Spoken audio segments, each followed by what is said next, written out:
Bendecido sea el Señor. Bien, vamos a intentar, con la ayuda y la colaboración del Espíritu Santo, vamos a leer en primer lugar y partimos de ahí. Marcos capítulo 5, versos 18 al 20. Y leemos en el nombre del Señor Jesús. Al entrar en la barca en la que había estado el endemoniado, le rogaba que le dejase estar con él. Mas Jesús no se lo permitió, sino que le dijo: vete a tu casa, a los tuyos, y cuéntales cuál grandes cosas el Señor ha hecho contigo y cómo ha tenido misericordia de ti. Y se fue, y comenzó a publicar en Decápolis cuán grandes cosas había hecho Jesús con él, y todos se maravillaban. Bendecido sea el Señor. En primer lugar, hemos leído una historia que la narra Mateo, Marcos y Lucas. Ahora hemos leído en Marcos. Es el siguiente pasaje, un pasaje muy conocido, muy oído y muy comentado por todos. El endemoniado gadareno.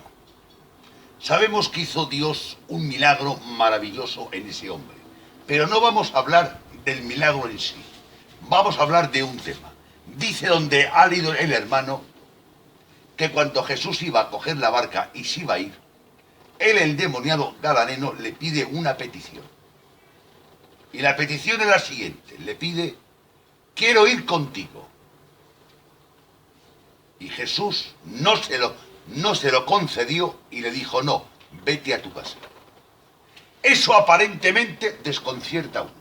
Motivo: un rato anteriormente, los demonios le habían pedido a Jesús, por boca del endemoniado gadareno: permítenos ir a los cerdos. Porque había un hato de cerdos, más o menos, dice Marcos, de 2000. Y Dios concede la petición a los demonios y le deja ir a los cerdos. Una petición puesta a los pies del Señor y Dios la respondió. La gente le pide otra petición: que se vaya de su territorio. Y Jesús, obedeciendo a la petición de la gente, se va y coge la barca. Lo lógico es, si ha concedido lo que le han pedido los demonios, si ha concedido lo que le ha pedido la gente, que se va, pues a mí me va a conceder lo que le pido: que me deje seguirle. Y el Señor dice que no. Eso puede desconcertar a cualquiera. No lo entendemos. En primer lugar, surge la pregunta: ¿por qué el Señor dio permiso? ¿Por qué el Señor dio permiso o concedió la petición de los demonios de entrar en los cerdos? ¿Por qué? Tenemos que recordar que en el Antiguo Testamento estaba prohibido la crianza de cerdos y estaba prohibido comer cerdos. Y según Marcos, era un hato de 2000 cerdos. Eso me da a entender que era la especie de una cooperativa que tenía el pueblo y que de eso vivía. Entonces estaban, por así decirlo, fuera del propósito de Dios, porque lo prohibía la ley. Y entonces el Señor, para liberarles de ese negocio que estaba en contra de su palabra, le permite a los demonios que se metan en los cerdos, y los cerdos se matan todos, mueren todos, se tiran por un precipicio, mueren todos. Ese es el motivo, el por qué Dios le concede a los demonios una. El segundo dice que la gente le dice que se vaya. A decirle que se vaya es que no lo aceptaban. Pero como él había hecho un milagro maravilloso en un hombre, ya que él se iba porque no le aceptaban, quería dejar un testigo en ese pueblo que hablase de él y que prosiguiese la obra maravillosa que él había iniciado. ¿Y a quién voy a usar mejor que a este que le he liberado, y a este que le he sanado, y a este que le he salvado? Por eso le negó la petición al endemoniado gadareno. No, no vas a venir conmigo. Vete a tu casa, vete a tu pueblo, vete y cuenta lo que Dios ha hecho en ti. Le manda a contar lo que Dios había hecho en él. Que eso es importante. A veces pensamos lo que Dios puede hacer por medio de nosotros, pero debes contar primero lo que Dios ha hecho en ti. Esa es la base. Bendecido sea en nombre del Señor. Amén. Entonces creo que el endemoniado gadareno no entendió mucho eso, pero el no entender, eso nos pasa con frecuencia. Luego leemos otro versículo para ir entrando en el tema. Hebreos, capítulo 1, verso 3.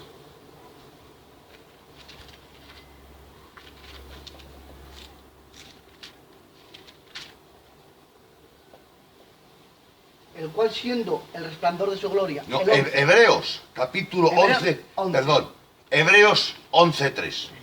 Me he confundido. Por la fe entendemos haber sido constituido el universo por la palabra de Dios. Amén. La Biblia dice, por la fe entendemos. Lo que me capacita a entender es la fe. Hay algunos que quieren entender para creer. No, debes creer para entender. Es lo contrario. Es a la inversa. En este camino y en las cosas de Dios debemos creer, tener una actitud de fe. Y esa actitud de fe nos capacita para entender. Por eso dice la Escritura, por la fe. El motivo de entender es por la fe entendemos. Y a veces nosotros procuramos entender para poder creer. Y hay que creer para poder entender. Es lo contrario. El Señor nos ayude a todos a atender esa parte. Ahora vamos a ir más adelante. Evangelio según San Juan, capítulo 13, versículos 6, 7 y 8. Y leemos en el nombre del Señor Jesús. Leer uno. San Juan, capítulo 13, versículos 6 al 8. Entonces vino a Simón Pedro y Pedro le dijo, Señor, ¿tú me lavas los pies? Respondió Jesús y le dijo, lo que yo hago tú no lo comprendes ahora, mas lo entenderás después. Pero le dijo, no me lavarás los pies jamás. Jesús le respondió, si no te lavare, no tendrás parte conmigo. Amén. Aquí estamos leyendo un acontecimiento importante, significativo, y es cuando Jesús lava los pies a los discípulos. Evangelio según San Juan, capítulo 13. Un acontecimiento que aconteció en el aposento alto, en la noche misma que Jesús iba a ser entregado. Y dice en la Escritura que Jesús, cogiendo un librillo con agua, se acercó a un discípulo llamado Pedro y le quería lavar los pies. Anteriormente a este acontecimiento, hacía unos días simplemente, que Pedro había recibido una revelación diciéndole, tú eres el Hijo de Dios viviente. Y Jesús le dijo, bienaventurado eres Pedro, porque no te lo reveló ni carne ni sangre, sino mi Padre que está en los cielos. Entonces Pedro sabía que Jesucristo era Dios. Y ahora había a Dios hecho hombre que quiere lavarle los pies. Era una cosa ilógica, era una cosa que no era entendible. Y Pedro, con humildad, pero con torpeza, le dijo, tú no, le pregunta, ¿tú me lavas los pies? Y el Señor le dice, lo que yo hago no lo entiendes ahora, lo entenderás después. Aquí nos habla de dos tiempos. Tiempo presente, lo que yo hago no lo entiendes ahora, y tiempo futuro, lo entenderás después. Con esa explicación parece ser que a Pedro no le convence mucho y Pedro sigue en sus 13. Y el motivo es sencillo. Pedro ve la parte, pero no ve el todo. Y como ve la parte y no ve el todo, dice que no. Y entonces cuando Jesús le explicó eso, Pedro responde y le dijo, de ninguna manera. Francamente, le debía haber bastado a Pedro con la explicación de Jesús, que le dijo, lo que yo hago no lo entiendes ahora, mas lo entenderás después. Pero Pedro no le bastó con eso, hermanos, que dijo de ninguna manera. Y entonces el Señor agregó una respuesta un poco más fuerte, más agresiva. Si no te lavo, no tienes parte conmigo. Entonces, ante esta palabra dijo, no mis pies, mi cabeza, mis manos, todo mi ser. no nos debemos oponer a lo que no entendemos. Está bien que tú o yo nos opongamos a lo que no vemos de Dios. Lo que no veas de Dios debes oponerte. Pero es que no solamente te opones a lo que no ves de Dios, también te opones y me opongo a lo que no entiendo. Entonces, si no lo entiendes, no tienes base para oponerte. A ver, ¿por qué te opones? No tienes argumentos ni base. Simplemente tu base y tu argumento es que no lo entiendes. Y creo que no es razonable, ni inteligente, ni de humildes hacer eso. Lo que no entiendas, déjalo. No digo que lo apoyes, pero tampoco digo que le hagas la guerra a lo que no entiendes. Porque hay un sinfín de cosas que yo no entiendo. Yo no entiendo cómo hay un solo Dios y tres personas. Tres personas y un solo Dios. No lo entiendo. Y hay muchos puntos en la Biblia que yo los acepto porque son bíblicos, no porque los entienda. Porque Dios me ha enseñado que debo aceptar, recibir y someterme a lo que sea bíblico. Porque si solamente me someto a lo que entiendo, entonces más de media Biblia la tengo que echar fuera. Porque más de media Biblia no entiendo. Entonces lo que debo es forzarme, estudiar, analizar, indagar, buscar, pedir, rogar, para entender si es bíblico o no es bíblico. Una vez que he aclarado que el tema es bíblico, que es sano, que es bíblico y que es de Dios, debo aceptarlo. Lo entienda o lo deje de entender. Eso es la obediencia. Bendecido sea el nombre del Señor. Vamos a seguir hablando en esta vía porque es importante. Evangelio según San Juan, pero no voy a leer. San Juan capítulo 6. Dice la Escritura que viendo una multitud tan grande Jesús en Juan capítulo 6, versículo 5 y 6, dice la Escritura que Jesús preguntó a un hombre, a Felipe, le preguntó, ¿de dónde compraremos pan para tantos? Pero dice la Escritura que esta pregunta se la hizo para probarle. El Señor no pregunta para adquirir información. El Señor no pregunta porque necesita información. ¡No!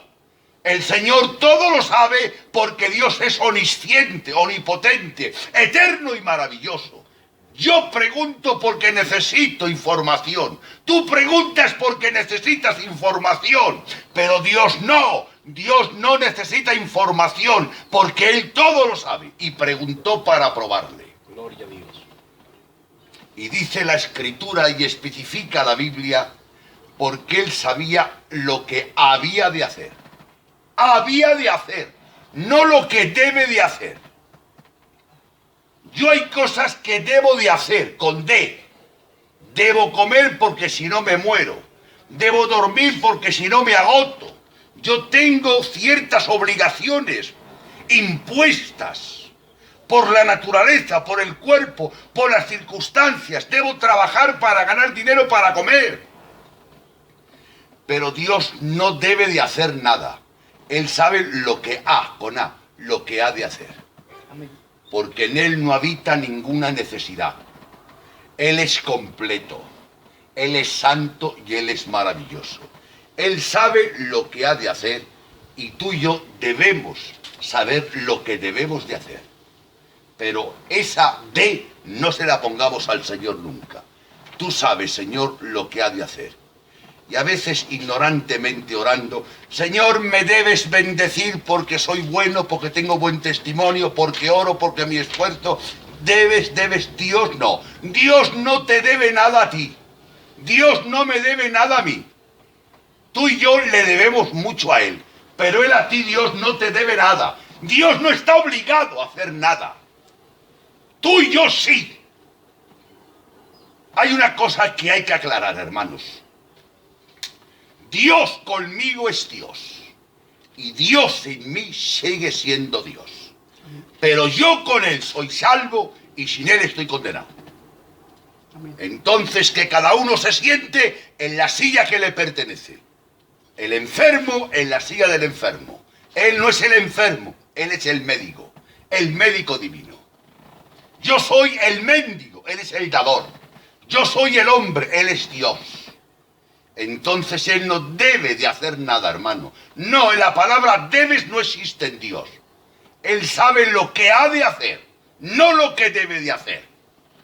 Me tienes que bendecir, ¿por qué? Porque has orado esta tarde. Y eso se lo dices al Señor. ¿Y por qué no le dices lo que has mangado esta mañana en el mercado? Le cuentas la parte positiva. Pero recuerda que Dios sabe la parte positiva y la parte negativa. Dios sabe todo. Que Dios nos ayude. Entonces, con eso aclaramos que Dios sabe lo que ha de hacer siempre. Pero sin embargo os confieso algo. Yo no siempre sé lo que debo de hacer. Entonces, como yo hay muchas cosas que no sé lo que debo de hacer, y estoy sirviendo a un Dios que Él siempre sabe lo que ha de hacer, debo doblegarme, someterme e inclinarme, humillarme y ponerme en la postura de discípulo y dejarle a Él que sea maestro. Porque Él es maestro y yo soy discípulo. Entonces el maestro es el que enseña y el discípulo es el que aprende. El Señor nos ayude a todos. Pero Felipe la pregunta no la respondió ni con humildad ni con inteligencia. Le dijo, 200 denarios no bastarían. Sin embargo, yo recuerdo una pregunta que Dios hizo a un hombre llamado Ezequiel, en Ezequiel 37, y le pregunta, Ezequiel, dime, Señor, ¿vivirán estos huesos? Le pregunta su opinión, y Ezequiel dice, tú lo sabes. No da su opinión. Solamente dijo, tú lo sabes. Dios nos enseñe a decir eso no con la boca, sino con nuestra conducta y con nuestra actitud. Tú lo sabes todo, Señor, y en que no entienda, me doblego a ti y me rindo a tus pies. Bendecido sea el nombre del Todopoderoso. Amén. Seguimos hablando sobre el no entender. Hay un pasaje que se dice muchas veces, Génesis 22, el sacrificio de Abraham con Isaac. Según la historia bíblica, Abraham tenía más de 100 años. Isaac, su hijo, tenía más de 20. Repito, Isaac tenía más de 20 y Abraham tenía más de 100. Se va el hijo y el padre porque Dios, ya sabéis, que le dijo a Abraham, sacrifícame a Isaac. Ahora yo entiendo, en que no lo diga la Biblia, pero es lógico, que cuando llegaron al monte que tocaba sacrificar al hijo, le tenía que Abraham decir algo al hijo, ¿no? Hijo, me ha pedido Dios esto y esto y esto. Pero había algo que era un tropiezo. Anteriormente Dios le había dicho a Abraham, en Isaac te será la descendencia. Entonces lógico que dijo a Isaac, pero padre, ¿no te ha dicho que en mí, que a través de mí vas a tener una gran descendencia? Sí, hijo. Entonces, si me matas, ¿qué descendencia vas a tener? Abraham no supo contestar, porque tampoco sabía, ni el padre lo entendía, ni el hijo lo entendía. Pero dice la Escritura en Génesis capítulo 22, quizás 22:9, quizás extendió las manos para que su padre amarrase las manos, la atase. Qué sometimiento, Isaac. Qué obediencia, qué fe la de Abraham, ¿verdad? Pero qué sometimiento. Recuerdo y recalco y repito, Isaac tenía más de 20 años y Abraham era un viejo de más de 100. Por malas no podía con Isaac. Por eso Jesús dijo, a mí nadie me quita la vida, sino que yo la pongo. Isaac extendió la mano sin entender, sin comprender.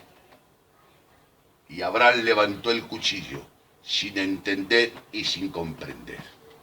Dios nos ayude, hermanos, a tener esa actitud de sometimiento, de humildad, porque una de las manifestaciones de la humildad es el sometimiento a la palabra, el sometimiento a la voluntad del Señor. Esa es una de las manifestaciones reales y auténticas de la humildad. Bendecido sea el nombre del Todopoderoso. Seguimos leyendo en esta línea. Vamos a ver otra historia. Génesis, el libro del Génesis. Había un hombre de Dios llamado Jacob, el patriarca Jacob.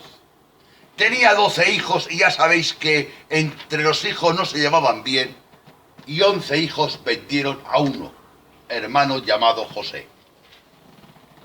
Pero le contaron una historia, se la contaron ¿a quién? A Jacob. Y le engañaron y Jacob pensaba que había muerto. Entonces, viéndole los hermanos tan abatidos y tan angustiado, a su padre intentaron consolarlo, pero no pudieron consolarlo. Dijo: descenderé enlutado al Seol. Pero hay algo que me llama la atención.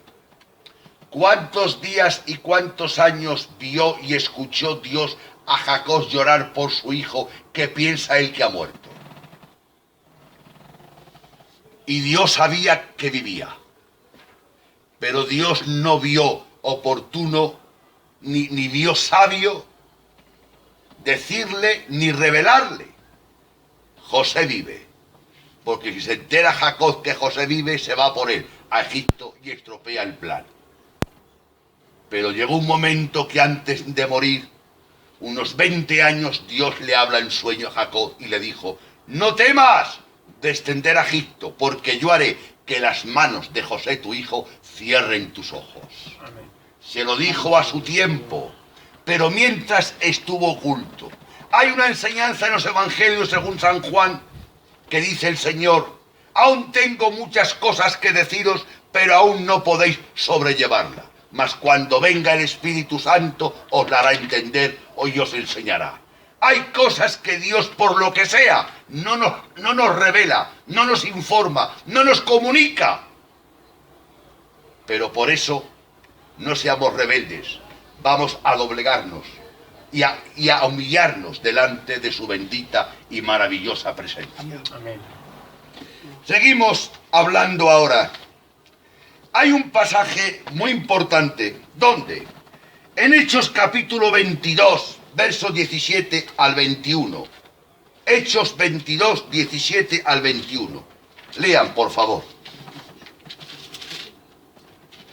Al 21. Y me aconteció, vuelto a Jerusalén, que orando en el templo me sobrevino un éxtasis. Y le vi que me decía: date prisa y sal prontamente de Jerusalén, porque no recibirán tu testimonio acerca de ti. Y yo dije: Señor, ellos saben que yo encarcelaba y azotaba a los de la sinagoga y a los que crecían en ti, y a los que creían en ti. Y cuando se derramaba la sangre de Esteban, su testigo, yo mismo también estaba presente, y consentía en su muerte, y guardaba las ropas de los que le mataban. Pero me dijo: ve, porque yo te enviaré lejos a los gentiles. Amén. Aquí Pablo es la primera vez que nos revela, que nos aclara, que manifiesta un acontecimiento muy particular que solamente lo narra una vez. Dice que después de su conversión, un tiempo, se marchó a Jerusalén y que tuvo una visión, un éxtasis, y que Dios le habló y le dijo: vete de Jerusalén, porque aquí no van a recibir tu testimonio. Y le pareció increíble a Pablo, sabiendo que yo era un judío celoso de la ley y del judaísmo, sabiendo que yo era un perseguidor de la iglesia, que cuando mataron a Esteban yo estaba presente. Aquí es donde yo puedo hacer obra. Y el Señor le repite la orden: vete de aquí, porque yo te mando a los gentiles. Eso nunca lo entendió Pablo. Y es que el propósito de Dios era usarlo para los gentiles. Y el Pablo, el competente, el idóneo, en el lugar donde le conocían su buen testimonio y su buen hacer, que era el lugar donde debía de ser más efectivo, Dios le revela y le dice que no. Y a eso a Pablo le pareció increíble. Tan increíble que aquí, cuando narra esta historia, se pasan 25 años. ¿Y sabes algo? Estaba intentando dar testimonio en Jerusalén. Cometía el mismo error 25 años después. Pero mirad lo que ocurrió. Dice en el versículo 22 y 23. Leemos cuando lo intentó. Del 22 al 22 y 23. Sí. Y le oyeron hasta esta palabra. Entonces alzaron la voz diciendo: quita de la tierra a tal hombre, porque no conviene que viva. Y como ellos gritaban y arrojaban sus ropas y lanzaban polvo al aire. Amén. Cuando da ese testimonio Pablo después de 25 años, el pueblo de Jerusalén dice: tal hombre no conviene que viva. Pablo, ¿no te he dicho hace 25 años que aquí no te van a recibir? Y 25 años posteriormente intentas dar tu testimonio y lo que haces es que la gente se levanta y está gritando en voz en cuello que tal hombre no es digno de que viva. A veces no entendemos. Pero hermanos, voy a concluir con una cosa que me está pasando a mí y me está ocurriendo. Yo necesito la gracia de Dios para todo. En primer lugar, necesito la gracia de Dios para cada servicio. Necesito la misericordia de Dios para cada fracaso. Y la paz de Dios para cada circunstancia. Pero necesito la gracia de Dios para seguir a un Dios que no entiendo, más gracia que a un Dios que no veo. Porque eso de no ver a Dios ya lo tengo asimilado hace muchos años. Que Dios es espíritu y a Dios no se le puede ver. Pero es que estoy sirviendo a un Dios que no veo, que no entiendo y que a veces no siento. Por eso dice la Escritura: el justo por fe vivirá. No estamos en un camino de sentimientos ni de corazonadas. Estamos en un camino de obediencia al Dios Padre y a la palabra. Amén. Y a veces le pido a Dios: Señor, ayúdame. Tu gracia me capacite a que lo que no entiendo no engendre en mi ira ni rebeldía. Pero te pido perdón. Lo que no entiendo me afecta, me carga, me pone triste, me quita fuerza un poquito, pero me someto a ti. No haga la de Pedro. No debo oponerme a lo que no entiendo. Dios me lo ha avisado en muchos pasajes de la Biblia. En uno de ellos, Jehová Dios dijo: y como son más altos los cielos que la tierra, así son mis caminos más altos que vuestros caminos, y mis pensamientos más altos que vuestros pensamientos. Es imposible. Es imposible. Entonces con esto voy a concluir. Me he propuesto creer para entender. Amén. Pero no quiero entender para creer, porque entonces no entenderé nunca.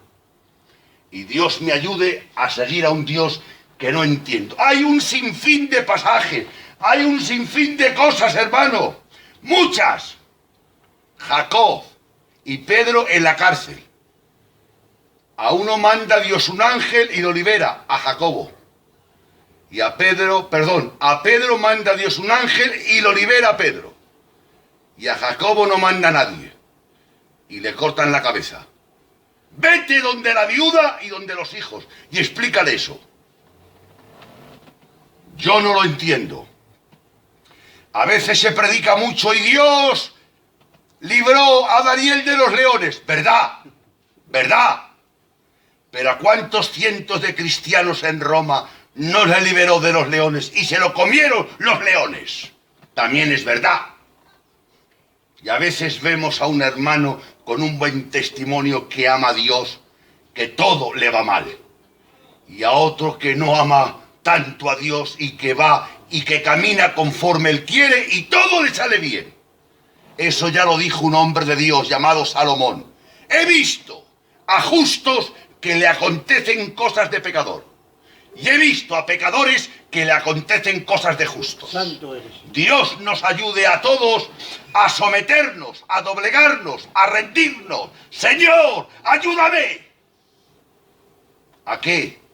A someterme a lo que no entiendo. Y con esto termino. Pablo, le llegan noticias. Las iglesias te necesitan, Pablo. Las iglesias te necesitan, Pablo. Y ahora Pablo rogándole a Dios: Señor, sácame de la cárcel. Hago falta en Corintios, hago falta en Gálatas, hago falta en tal parte. Y Dios no le escucha. No le escucha a Dios. Y como no le escucha y no le da la libertad, ¿sabéis qué hace? Se pone a escribir cartas. Y en aquella época no era como ahora, que es más cómodo escribir. En aquella época no había imprenta y no había los adelantos que hay ahora. Era más pesado. Y yo le digo: Padre, gracias. ¿Por qué? Porque no sacaste a Pablo de la cárcel. Porque si lo sacas de la cárcel, va allí, predica y no escribe las cartas. Dios sabe todas las cosas, hermanos. No entendemos ni comprendemos. Por eso repito y recalco, necesito más gracia de Dios para seguir a un Dios que no entiendo, porque a un Dios que no veo ya sé que Dios es espíritu y no lo puedo ver. Pero es que encima que no lo veo, no lo entiendo. Pero levanto mis manos y le digo: me rindo. ¿A quién te rindes? Me rindo a un Dios que ni veo, ni entiendo, ni siento. Pero gloria a su nombre para siempre. Amén. Amén. Amén.